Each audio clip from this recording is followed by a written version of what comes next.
And good afternoon, everybody. It is Monday, April 20th. It's 2:01 p.m. here in the beautiful sunshine state of Florida, which is a little bit rainy right now outside, but it is good to be back with you guys. Before I get into today's show, I just want to drop a little nugget because this is something that has been sort of nagging at me, been kind of a pain in the ass, frankly, for a couple of years. Cost me about $1,500 in paperwork. But you know what? Every now and then, sometimes the good guys win. Yeah, that would be me. That would be David Nino Rodriguez, Scott McKay, and several other social media influencers who were ridiculously assailed by some insane woman claiming, I don't even want to give her name any airtime because she's ridiculous. But I will show you some images of her because why not? Because why not? Because frankly, she deserves to have her name blasted, but her name will not pass my lips because she's just frankly disgusting. Let's take a look at this lady right here.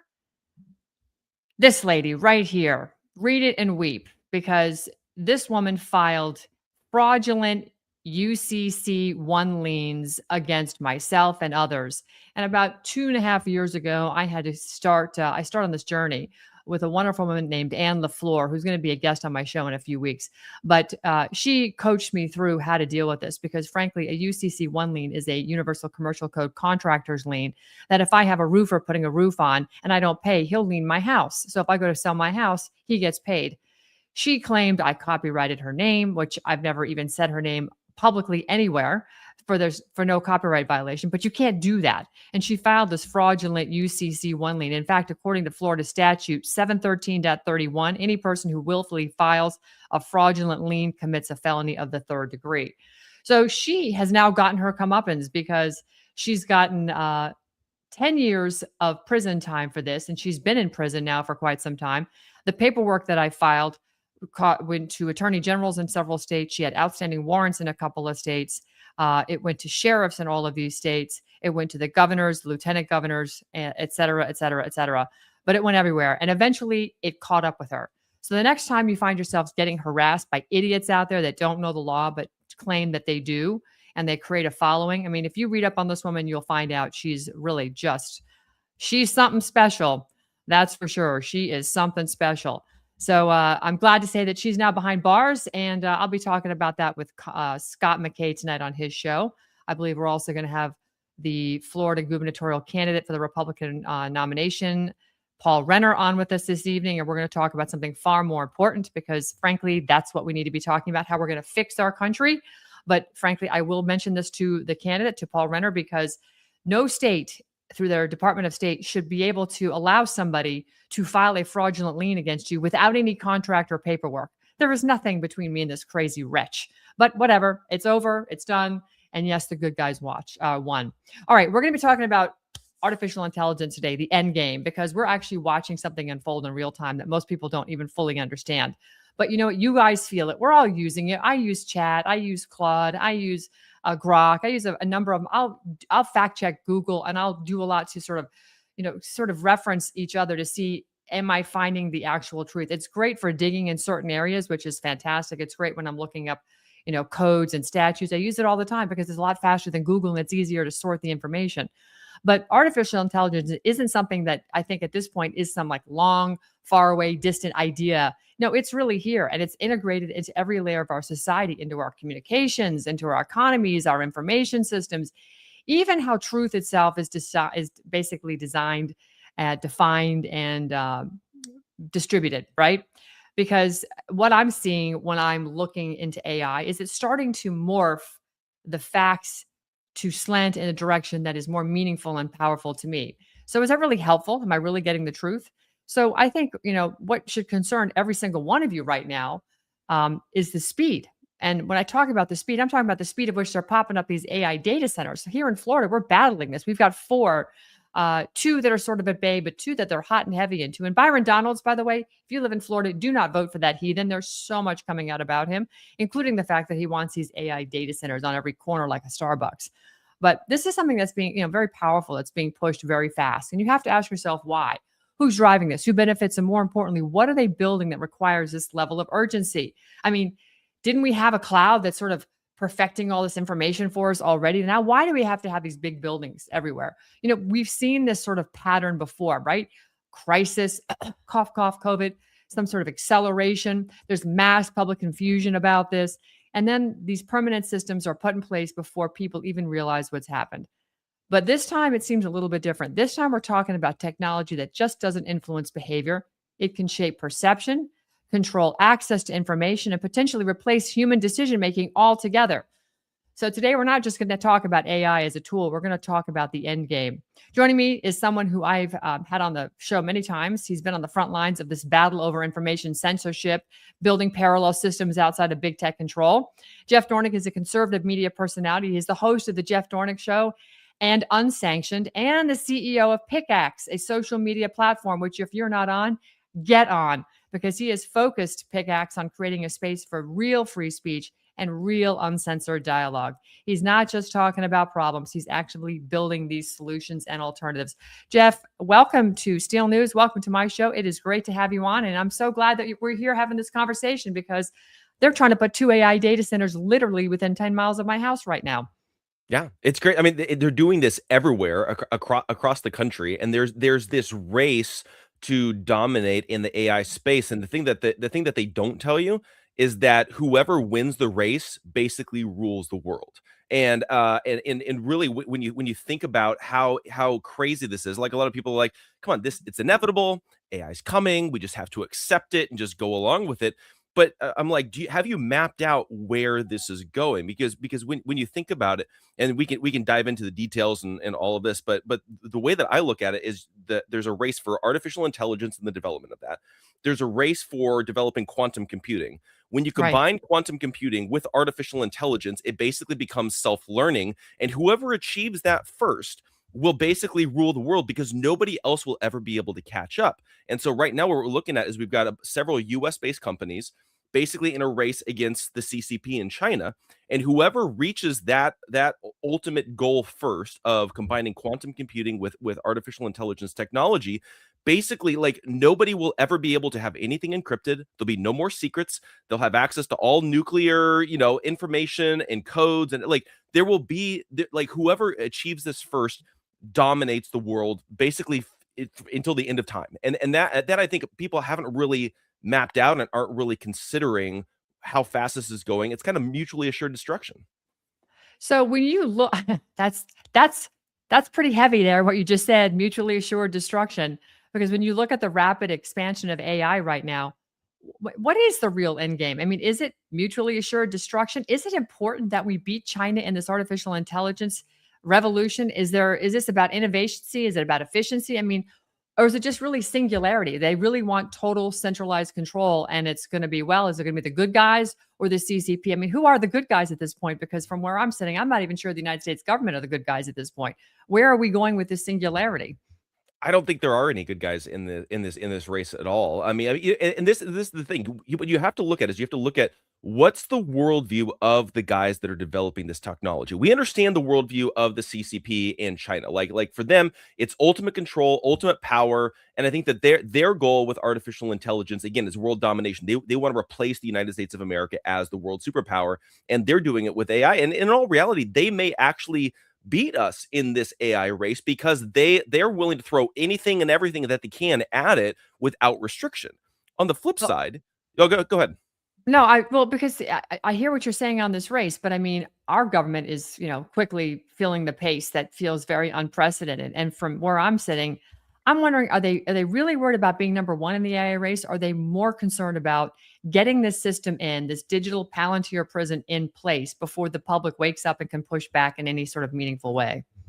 Well, there is that for sure, but also at the same time, it's who is going to be in charge, who is going to be in control, and I think Hmm. that the concern that I have is that if we win this AI race against China, and they're using this race against China again as the excuse to centralize the power and centralize databases and all that kind of stuff, but if we win the race, it's not going to be the United States government that's in control. It's going to be the tech companies that are in control. Whichever tech company achieves this first will be the ones that are in control. And I think that you listen to guys like Sam Altman, you listen to guys like Bill Gates and Elon Musk. What are they all saying? They're all pushing this future where there's no more humans in the workforce at all. AI and robots will literally do everything. They pitch us on this hedonistic lifestyle as if that's heaven on earth. We're going to live on universal basic income. But when you look at the actual ramifications of that, what does that mean? They're implementing communism. That's the end game of what they're implementing. And this isn't just me being tinfoil hat conspiracy theorist.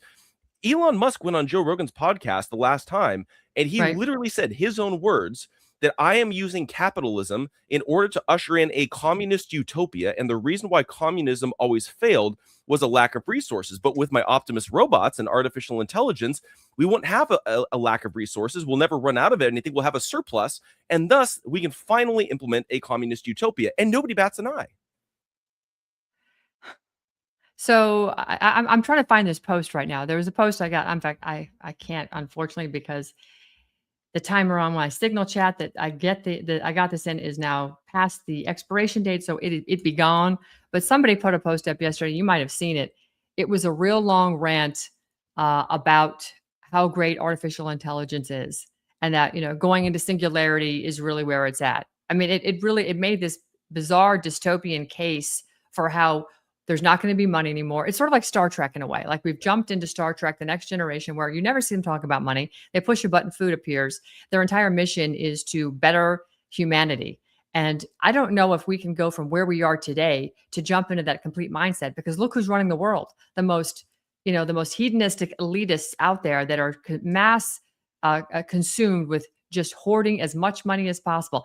Billions and billions. When is enough for these people? But yet they're the ones that are pushing this artificial intelligence on us with I think, trying to sell us on the fact that we can get to this sort of utopian society where money doesn't matter, but it's coming from the people where money matters most. So I can't quite understand where where this begins and where this ends, and who's really going to ultimately win this race, and what is this race? What do we win when we win the race?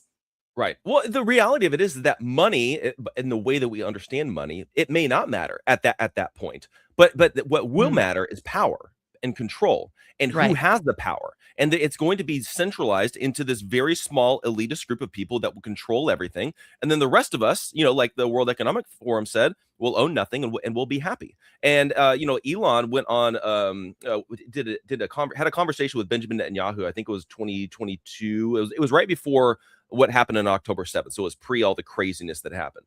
And they were talking about the end game of AI. And Netanyahu literally asked him, what is the end game? And Elon Musk gave two scenarios. He said it's either going to, in his words, it's either going to be Terminator, where the robots dominate us and we become either subservient or we're in a constant battle against them and all that.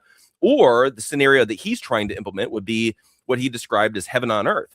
And heaven on earth is as he described, was basically the movie Wall-E that Pixar put out, which is basically we'll be connected to the internet. We'll just think about things and it'll come to fruition. It'll be a hedonistic lifestyle. Nobody has to work. You can just lounge around. You can do whatever you want. And the robots and AI will do anything and everything for you. And I'm like, that is not heaven. That's like hell on earth. Like you take Yeah. away people's purpose. And also when you think about it as well, you have to look at what's the foundational worldview of guys like Elon Musk and Sam Altman and Bill Gates and Larry Ellison. And you just go down the list of all these Silicon Valley guys that are developing this technology. It's not the worldview of our founding fathers of this country, which is that God created each of us with individual sovereignty and individual Right. rights, and that we have value as individuals because we're created in the image of God. Most of them deny the existence of God. Some of them will give lip service to the idea that God might exist, but their worldview is very anti-God and anti-individual liberty and anti-individual rights. And so what they're looking at is the communal experience. How can we have a communal intelligence that kind of incorporates everybody? It's this very socialist, communist utopia worldview. And when you're sitting here thinking, you're like, okay, cool. So from an economic standpoint, maybe we don't run out of resources. What's that going to do to people's psychology? Like people are already on psych meds to the nth degree right now. What's it going to do when you take away everybody's purpose? Are we going to have mass suicides? Are we going to have mass, psychological drugs, psychiatric drugs that everybody's going to be on? Are we going to be seeing depression? Because I mean, when you look at these major cities like Los Angeles, New York, DC, Seattle, what's the biggest thing? It is a lack of purpose in a lot of these places, because that is the woke leftist progressive worldview. There's a lack of purpose. Why? Because there's no value. You don't have individual value, be it by being created in the image of God by these people. What they believe is that you're just, the natural result of evolutionary biology, that you come from pond scum. You don't actually, have any intrinsic value in and of yourself. And it's a very kind of situational ethics, outlook on life and worldview. And you're just sitting here and you're like, so I'm supposed to trust these people to develop Mhm. artificial intelligence that will benefit humanity, but what they're pitching us is the end of humanity as we know it. Like if you Right. don't own anything, how can you truly be free? Like if you're reliant upon these people, how can you truly be free? And they're actually also pitching universal basic income, not coming from the government, but coming from these private companies, which is even Right. scarier because they don't have a constitutional responsibility to protect your free speech rights. So you're just sitting here, you're like, this is not a good end game at all. No, it's really not, and you've made a very compelling argument. I hate to break it to you though, but at this point, Jeff, we're still not running under the Constitution. We're using public-private partnerships, and these agents of government like Facebook and Palantir. These are agents of government agencies, and that's really because they have a public-private partnership, so the government can get around and circumvent the Constitution using these corporations to do just that, to censor us and to basically strip away our purpose. So when looking at trying to reclaim purpose in an AI age, I just happen to look this up. I'm going to put this up on the screen here so that everybody can see it as well. Is it going to come up? There we go. Boy, sometimes StreamYard is just a wee bit slow. But as I'm looking at this, it's that it's saying basically what you're saying. AI has evolved faster than humans can adapt, right? And we lose that sense of purpose, universal basic purpose.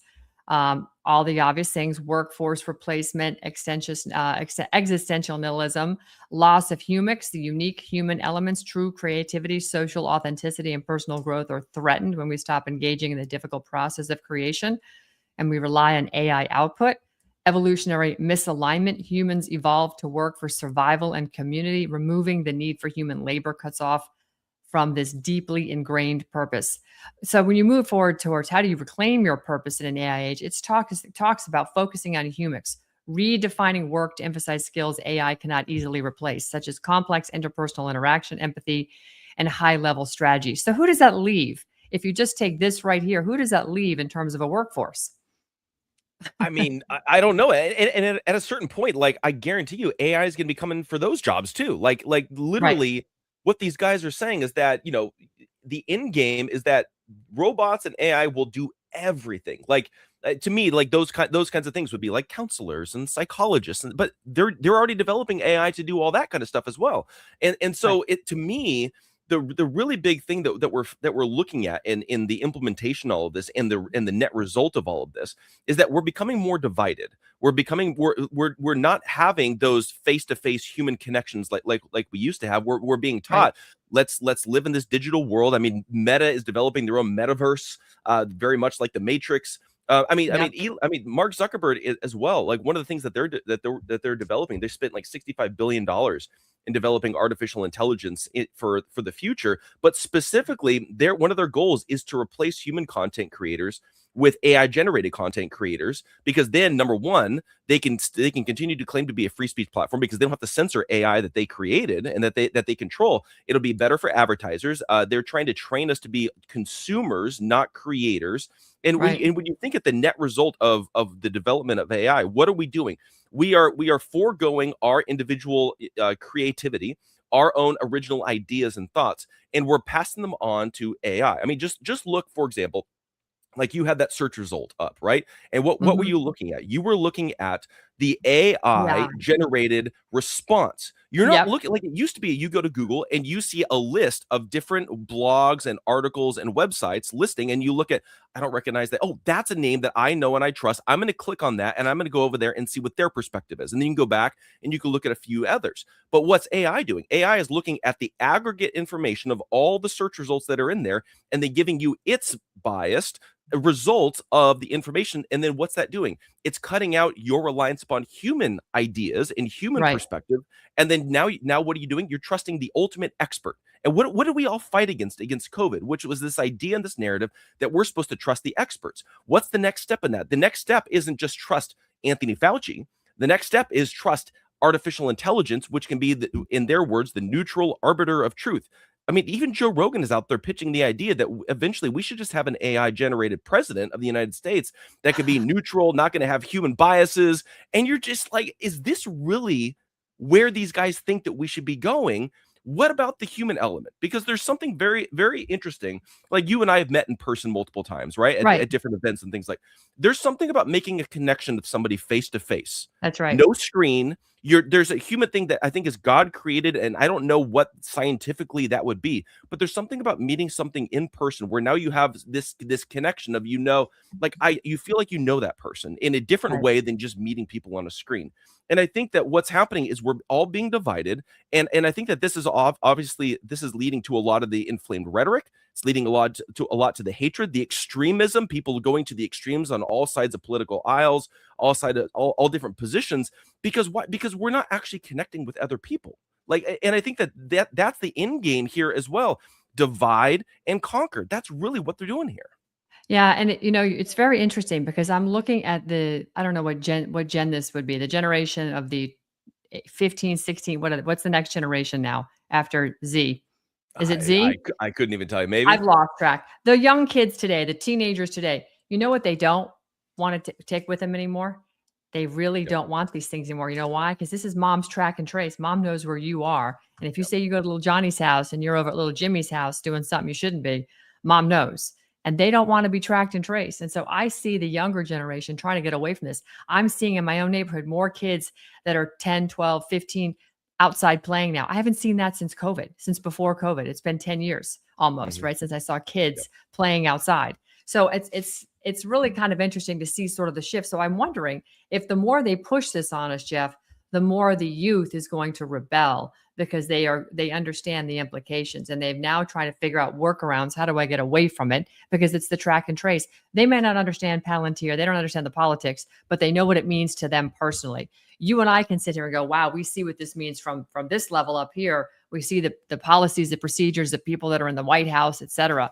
But the kids today, so I'm wondering if there's going to be some sort of a shakeout in the end with the generation coming up is going to do a big pushback on this.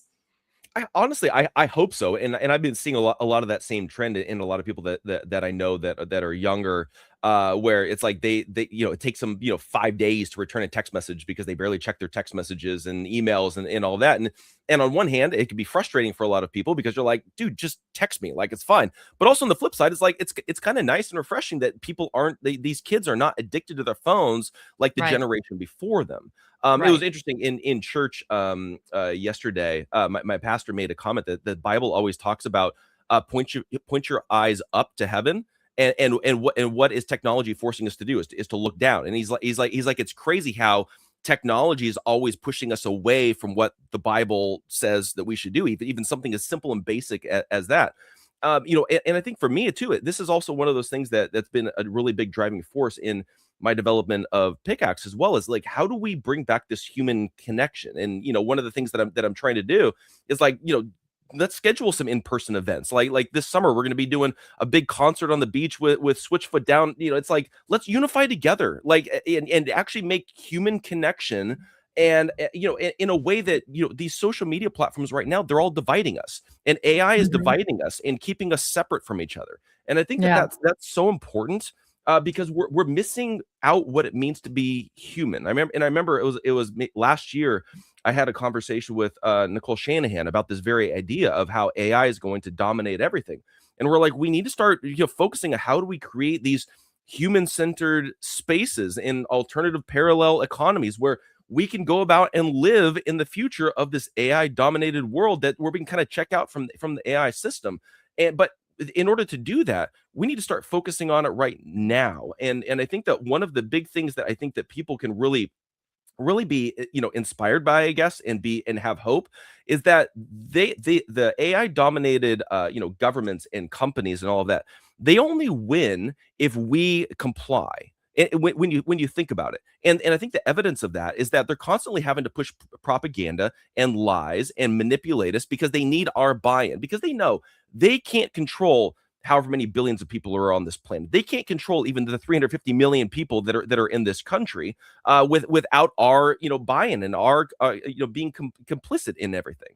And so what do? They push propaganda, they push lies in order for us to just believe that, oh, this is just the inevitable. We can't do anything about it. We just put our hands up and we just go along with it. Well, what if all of a sudden we're like, let's just stop playing this game. Let's stop playing in this AI system. Let's actually focus on human connection. Let's be human beings. Let's not go Mhm. along with this technology of that really could lead to the antichrist when you're looking at eschatology and all that kind of stuff. Let's stop playing this game. Let's focus on how do we build community? How do we build real relationships, real friendships? I mean, there's a trend now where people are getting into relationships and wanting to marry AI bots because the AI bots know them better than yourself, really. And these AI bots are the biggest suck ups ever. I got to tell you, Make asylums great again. Make insane asylums great again. If you're exactly. marrying your blow up doll, your AI bot, whatever it is, your broom, I don't care what it is, but people are marrying strange things, and to me, that's the level of insanity that needs to somehow be addressed. And perhaps it is through the human intervention as well as interaction. You are, speaking of meeting humans and talking to humans, you're doing something pretty cool. Make California healthy again. The Maha movement sadly seems to have sort of gone off the rails a little bit. Yeah.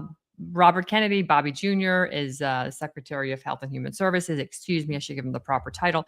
Has started the podcast. I'm just curious, since you mentioned Nicole Shanahan, is she in contact with him? Is she supporting his podcast, or is she just kind of thrown her hands up in disgust and walked away and tried to do her own thing? I don't know. Honestly, I'm not sure today. I know that I think that she was hopeful back when I had multiple conversations with her that Mm-hmm. things would be better, but she's definitely been trending away and been quite critical, I think, of I think Bobby and so. HHS and all of that. And the nice thing, so we're having this town hall. It's actually gonna be later today at 3 o'clock Pacific time, and we'll be streaming it on PickAx and Rumble. OAN's gonna be simulcasting it, and which is Great. phenomenal. But the nice thing, I partnered with the We the People team, which is basically the former Kennedy campaign that was out here in California, and we put this together, and we were very intentional about looking at what are the questions that real people want answered from these candidates that are running for governor out here in California. And so Mm-hmm. we're not pulling any punches, and we're willing to go where even Bobby and some of these other Maha influencers aren't willing to go. So we're going to be talking about geoengineering and weather manipulation and the health ramifications of that. We're going to be talking about vaccine mandates and how the state of California has been targeting pediatricians in the state of California in basically punishing them and threatening to take away their medical license for writing vaccine exemptions. We're going to Mm-hmm. be talking about regenerative farming. We're going to be talking about a lot of these different things that and even the pesticides and glyphosate and all of that the Trump administration is now fast tracking and all of that. We're going to be talking about all those things because Mm-hmm. it's so important that these guys are on the record when it comes to these issues, and don't shy away from it. Mm-hmm. But also I think these are real life issues that especially young parents like myself, like we've got a almost 4-year-old son now, right? Like we Right. can't send him to school because we're not going to get him vaxxed. But then you're also facing, okay, is CPS going to deal with stuff? Our pediatrician is being threatened by the state of California to pull his medical license because he wrote one too many vaccine exemptions. He doesn't vaccinate any of the kids that come in, which again makes him a target. And so like these are real life questions, and I can't tell you how many parents reach out to me every single month, especially right around the beginning of school. Mm-hmm. What do I do? Because I don't want to vaccinate my kids, but it's the only way that I can send them to daycare. It's the only way that I can send them to school. And if I don't, like they're actually digitizing everything now to where it used to be Yeah. that some parents, and again, I'm not encouraging illegal activity, but some parents they'd get a fake vaccine card, right? Okay, fine, but now they're digitizing everything to where you can't even get away with that now. And you're just sitting here and you're just looking at this and you're like, okay, this has They're gone bonkers. Who are these guys beholden to? Are they beholden to big pharma and the pharmaceutical industry, or are they beholden to the people of the state of California? So we're going to be asking a lot of those questions, and it's going to be really interesting to see, especially Chad Bianco and Steve Hilton, who are kind of the front runners out here in California. What are they going to go full Maha, or are they not? Well, if I had my druthers, I would lean into Steve Hilton, mostly because Chad Bianco really pulled a number on Van Miller a Yeah. couple of years ago. Do you remember that No, whole no, fiasco? Them and I are very good friends, so we've talked quite a bit about that. Yeah. Yeah, that was just really quite revolting what he did to try and make a name for himself. And it's anyway, politics is disgusting. What can we say? It's like making sausage, baby. You're going to get your hands Yep. dirty. Yep. I'm going to be very cautiously optimistic for California. I mean, you guys are going up against a Goliath. Newscomb is, well, we don't. What need we say anymore? His wife, I think, is his biggest liability. Hopefully, she keeps talking because she looks like a complete lunatic. Yeah. A complete lunatic. All right, let's talk about PickAx. This is your platform. You're the CEO and the founder of this incredible social media company.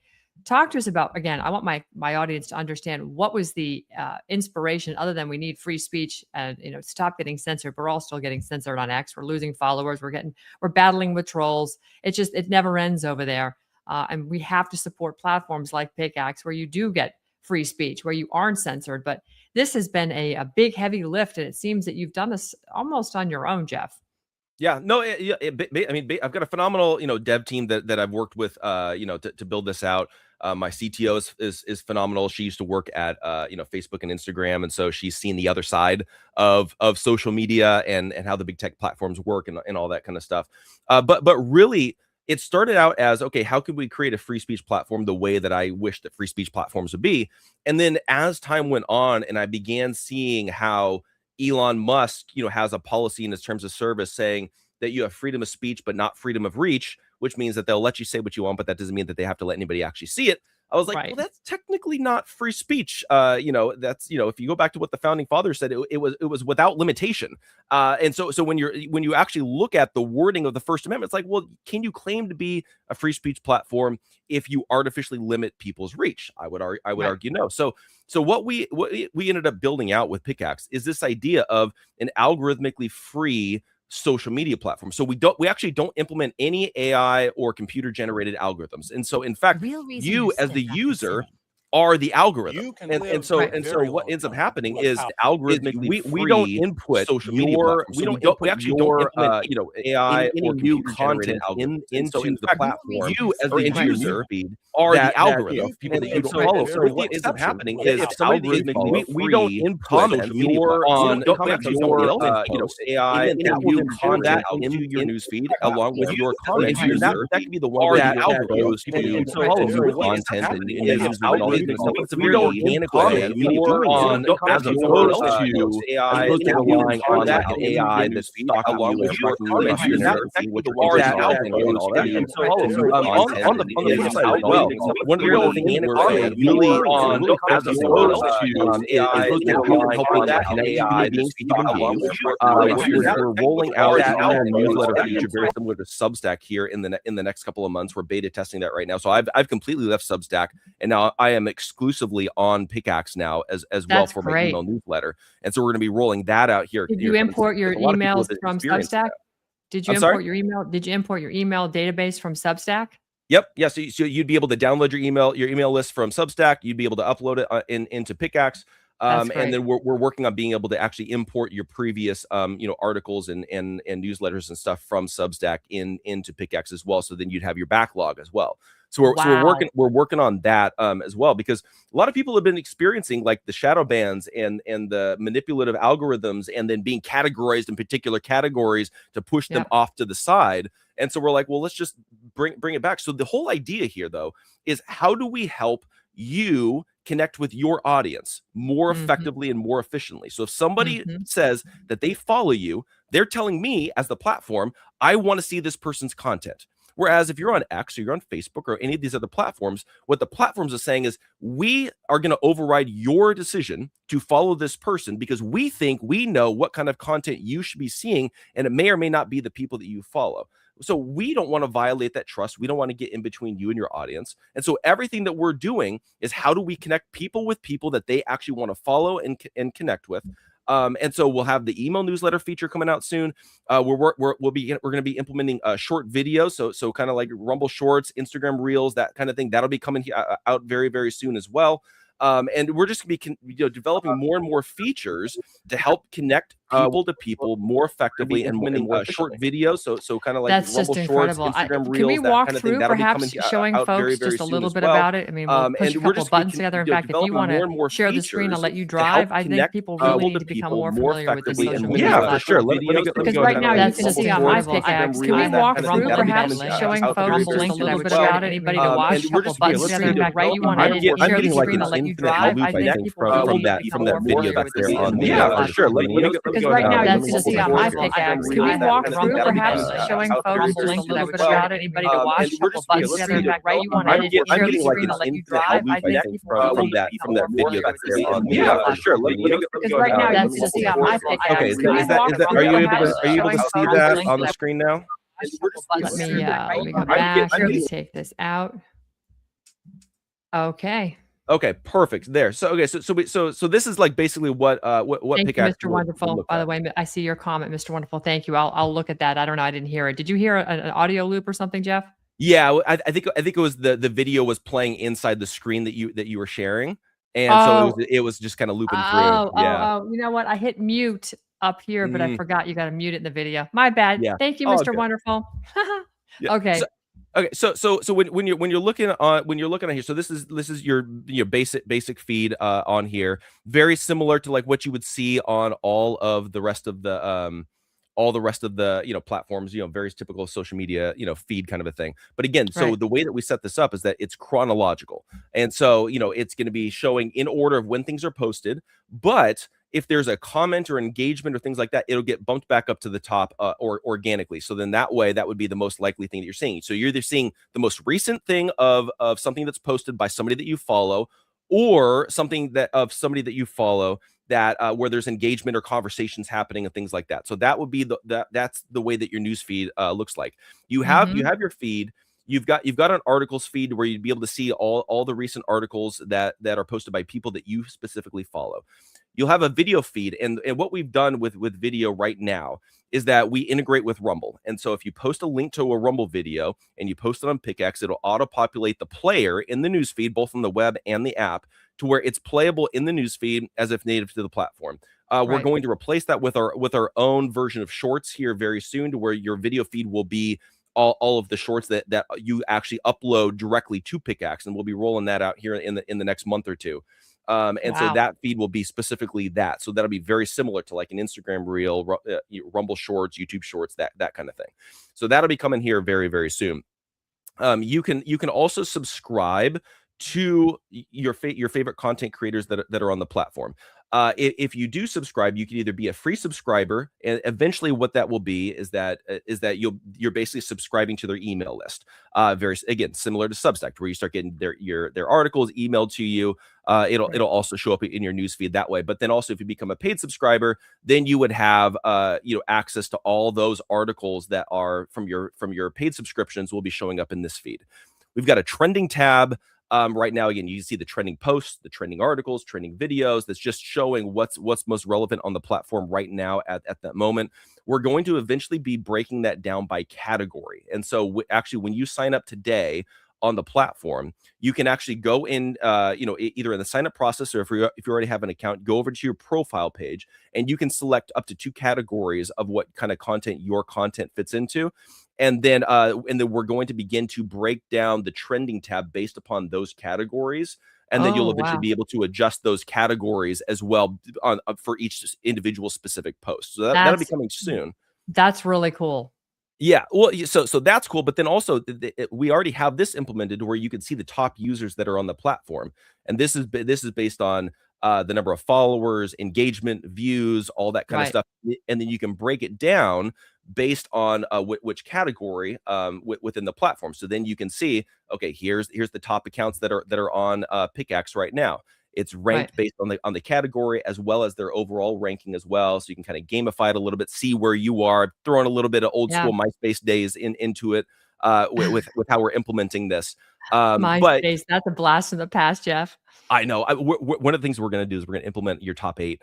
So I want to do that, kind of bring back the old school MySpace stuff, because again, that was back when it was actually social media was actually social. You were actually connecting with people and you were talking to your friends, and I think that's the fun thing about what we're seeing with PickAx right now is that it's not just a bunch of like inflammatory rhetoric of what you see on like people like the top people that are on here. So like if you look at these accounts right here, these are the Yeah. people that are they're engaging with each other, interacting with each other. There's and I think out of all of these, probably Diamond and Silk are probably the only ones that are like exclusively politics, which is nice. So people are posting, their recipes. They're posting about the events that they go to. They're posting about, like this is my Tuesday afternoon. It's Right. becoming a little bit more social, and you're actually connecting with people and building relationships. Right. So It's not a keyboard rage fest. exactly, exactly. And again, there's still politics. One of my favorite people that's on there right now is Ted Rall, who's a leftist political cartoonist. I have him on my show all the time. I love picking his brain. He's a self-described Marxist, but also I love having conversations with him because we can disagree and we can engage with our opposing viewpoints. And so we're bringing in a wide variety of people from all different political stripes, different industries, different It's so cool. genres, all that kind of stuff, which is pretty fun. So some of the other cool things as well. So like here on the top right hand side, you've got the top articles right now that are trending for just among the people that you follow. So it'll make it a lot Yeah. easier for you to keep track of all that kind of stuff. We also again, this is the sneak peek on the newsletters component. So you're actually going to be able to, when you come in here and you write an article in here, you come up here and post publish. There'll be a pop-up window that'll say, do you want to post this as an article, you want to send this as an email newsletter, or both? And then you can also select whether you're going to send that to free subscribers, to everybody, or paid subscribers. So you have complete control Wow. over that. You'll be able to download your CSV file of email lists from Substack or wherever you have your email list. You can import it over here. You can distribute it that way. If you post a Rumble video, a Spotify, So podcast. if I email it, Jeff, I'm sorry to interrupt, but if I email it to somebody from Substack who's not on PickAx, what does that interface look like for them when they receive it? What do they have to do? So if you do that, they'll get your email, the same that they would have gotten on Substack, but it'll just come through PickAx. It'll say this is from Ann Vandersteel. The subject line will be your title, all that kind of stuff. If they click on the title or the article from the email, it'll take them to PickAx, so they'd be able to see the article directly on PickAx. They want to follow you on They PickAx, don't you have to can. have a PickAx account? No. So anybody can read articles on PickAx, whether or not they have a PickAx account. So that's Oh, one of the nice things about building an email list, is that for some people, they just want to follow you. They may or may not have an account on PickAx, and that's fine. They can yeah. actually, if they are reading your article and they're not logged into a PickAx account, they can actually input their email address into subscribing to you directly on PickAx. If they're already logged in, then they just click a button, subscribe, and then they can subscribe that way as well. But it's gonna be a really cool game feature, really cool feature that we're implementing. But I think also one of the nice things, like, we're gonna be the only platform that's truly a social media platform that's also integrating this email newsletter Yeah, feature, to where it's actually fully integrated into the platform. And so I that's think that cool. that's gonna be really cool. And also, again, you if one of the things that I'm having a lot of the Rumble gamers, because we got a lot of gamers that have come over to PickAx because of our Rumble integration.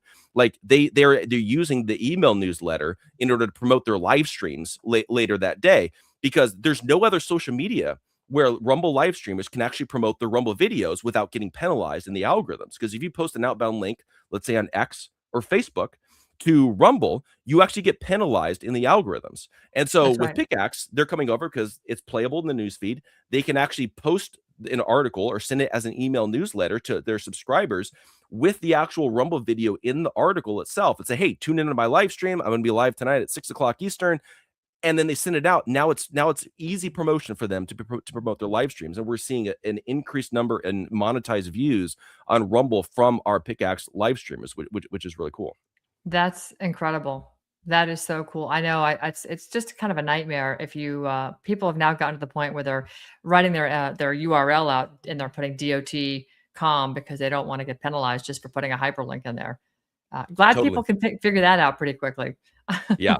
Oh yeah, for sure. And I think one of the other things too we've got is, like, we've got our creator dashboard over here as well. So if you are a content creator and you have like a Rumble show, or you write articles, or anything like that, then what you can actually do is you can actually apply to be a content creator, and then what you'll be able to do is you'll be able to offer paid subscriptions here.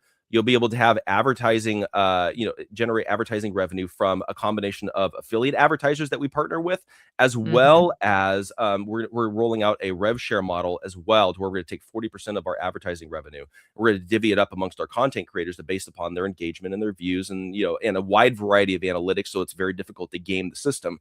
And also, one of the things that we've got as well, we have a settings, over here in the creator dashboard in settings.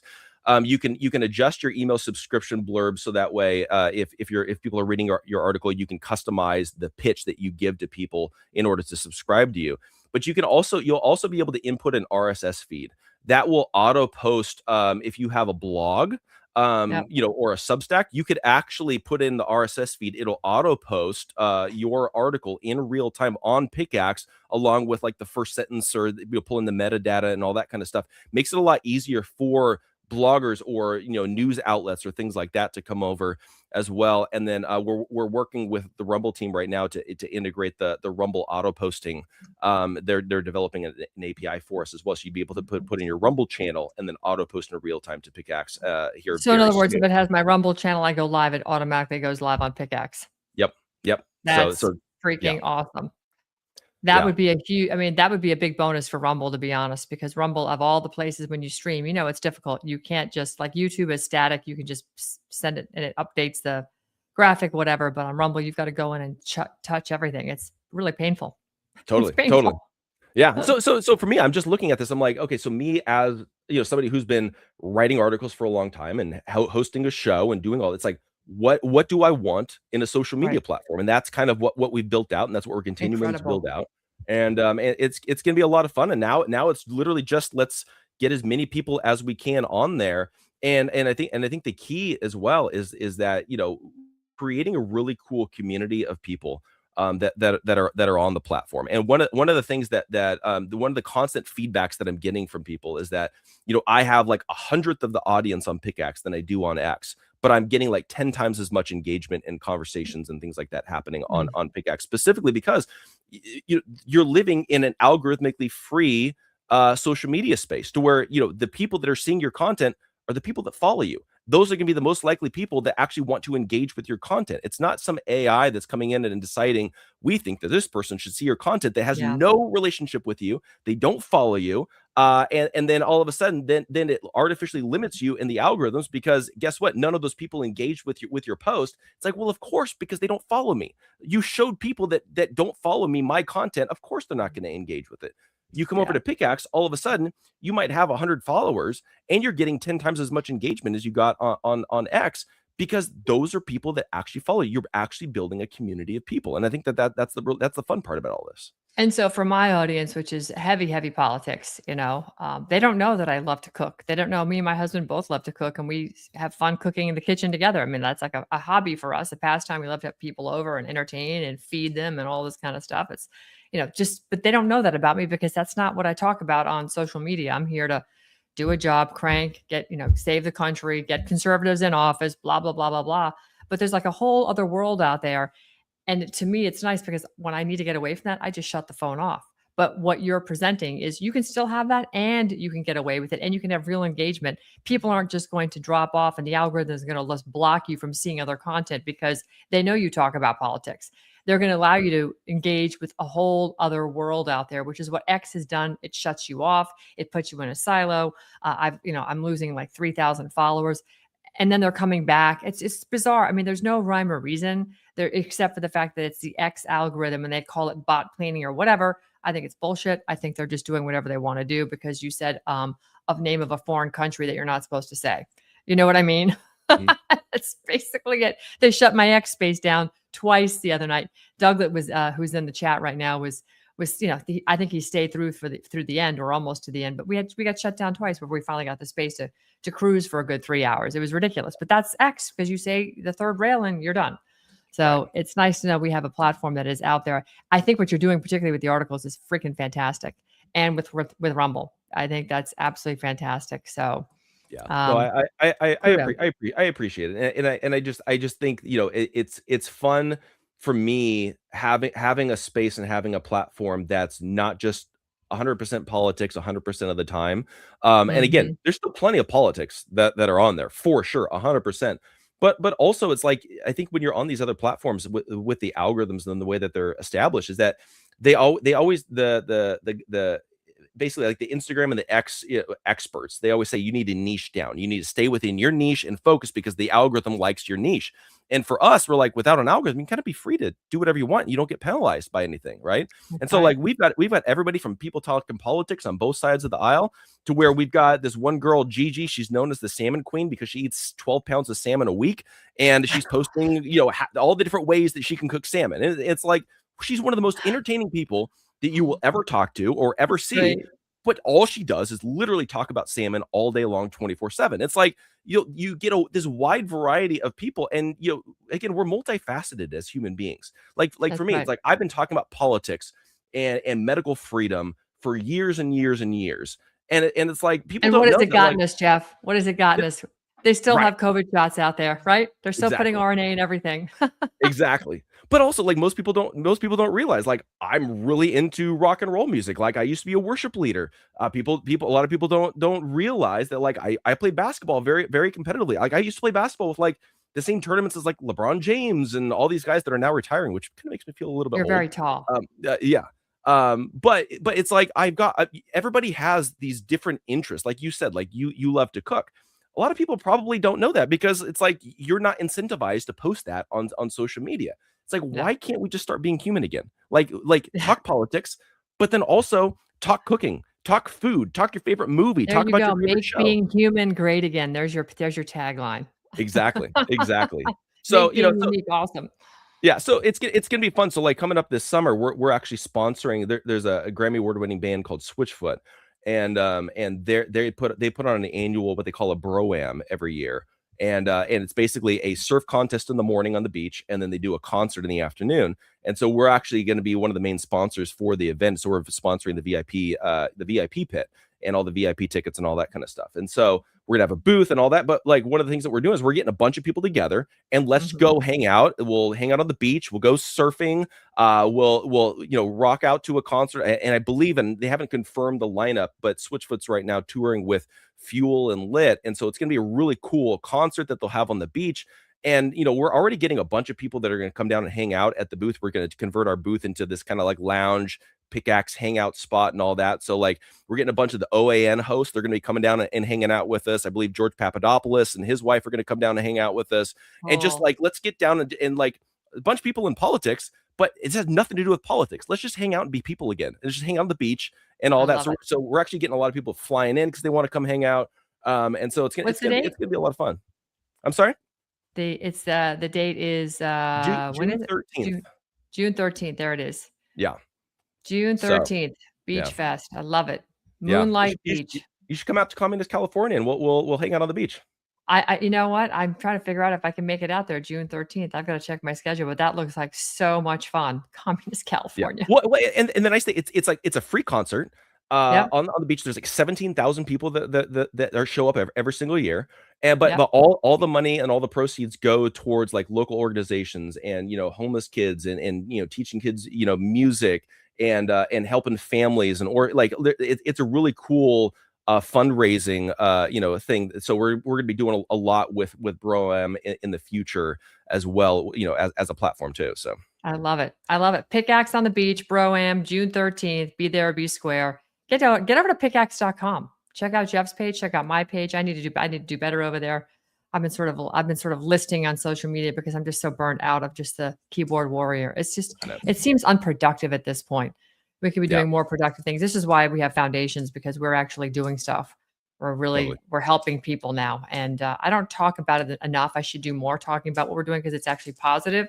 Social media gets very negative, and it's nice that we can go find other platforms where you can be positive again and you can be proud of who you are, not what you're trying to represent, which Right. is actually a whole lot more refreshing. So thank you so much, Jeff. You're incredible. I don't know how you do it, and a dad and a husband, and you're a godly man. You just kind of keep it all going on. You keep Hey, it all going on. it's fun. I'm going on like 3 hours of sleep because you have a 3-year-old, and that life is life. Life happens, but it's you just keep plugging away. That's awesome. Just absolutely awesome. Thank you so much, Jeff. Appreciate everything you're doing. Thank you for your really enlightened conversation on artificial intelligence. We have a lot of work to do as a country to wrestle with that. Anybody who has AI data centers going in their backyard, fight like hell. Keep them out. They're going to devour your resources, and they don't provide but 20 to maybe 30 jobs in a monster-sized facility that takes up acres and acres and acres, devours your resources. And for what? What are we doing this for? This feels very COVID-esque. It's the latest emergency. We can't lose the AI race to China. Well, let's see here. We were doing fine before. Now all of a sudden we're going to lose a race to something. Come on, give me a break.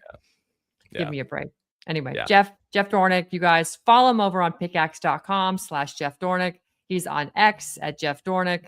Yeah, I've got your X page right here. Let me just put that up. Also, you can follow Jeff on here as well. Where are we? Here we go. And you guys can download the PickAx app in both iOS and Google Play stores as well. So just makes it super easy. Makes it super easy. That's just fantastic. Thank you so much, Jeff. I certainly appreciate you. Have a great day, and thanks for coming by as always. Thank you. Appreciate it. All right. Well, guys, that's a wrap. It's almost 3:00 here on the East Coast. Jeff Dornik, fantastic guy. He's out in Southern California. Wonderful husband, beautiful wife, beautiful child. And he's an incredible entrepreneur. This is somebody who I've known from the political arena now going on, gosh, I guess 6, 7 years. And he's been nothing but what you see is what you get. He and I have agreed. We've had slight disagreements, but it's never cantankerous. It's just how you're supposed to communicate with one another. And I applaud him for always, keeping open minds for everybody to have an opportunity to engage in conversation. And I believe that's what PickAx is about. So check it out. Go to pickaxe.com. I'm there /Ann Vandersteel. Follow me if you're on the platform. If not, hop on the platform, get on the platform, because there are other opportunities out there to communicate and expand your reach and actually get out of the political bubble. It's okay to get out of politics every now and then. It's such a cesspool in here anyway. You guys have a great Monday, and we'll catch you again on Wednesdays when I will be back. Have a great afternoon, everybody. Food security or food sovereignty. Every time we buy food, we choose. Glyphosate exposure is exploding, and people are asking, why is food so expensive? This is why we do what we do. Organic fields, thriving orchards, the purest ingredients straight from the earth. From our farms to your family, we do the testing so you don't have to. You save time, you save money, and our regenerative farms continue to grow. It's time to remove what does not belong. Rebuild with cleaner inputs. Support the farmers with the future in mind. This isn't a trend. It's a shift. We still have a voice. We still have a choice to vote with our dollars for a healthier America today. Tap the link.